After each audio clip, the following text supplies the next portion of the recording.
প্রবাসীরা যে এত কষ্ট করে, ঠিক মতো খাবারটা খাইতে পারে না, অনেক সময় বেতনও পায় না, মাও ভুল বুঝে, ভাই তো ভুল বুঝে, বইনেই তো ভুল বুঝে, বউ ভুল বুঝে, বউ মনে হয় বাপের ভাই মা বাপরা দিয়ালা, আর মা বাপের মনে করে টেহা মনে বউরা দিয়ালা, গত মাসে দিয়েছিল অহন দিয়ে আমরা টেহা দেয় না, কিন্তু তে যে বেতন পায় না।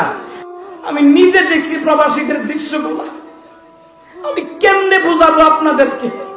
প্রবাসীরা এত কষ্ট করে, পলিথিন কাগজের মধ্যে খাবার খায়, পলিথিন কাগজে, উত্তপ্ত মরুভূমির বালির উপরে বসে বসে খায়। আমি এবং সোহেব আশরাফি গেলাম, ওরা তো আমাদেরকে দেখলেই চিনে, দৌড়াই আসে, হুজুর কেমন আছেন, একটা ঠান্ডা খান। আমার কি ভাই, আপনারা যে কষ্ট করেন, মন তো চায় না আপনাদের কাছ থেকে আমরা খাই। বলে হুজুর না খাইলে কষ্ট পাবো, একটা ঠান্ডা হইলে খান।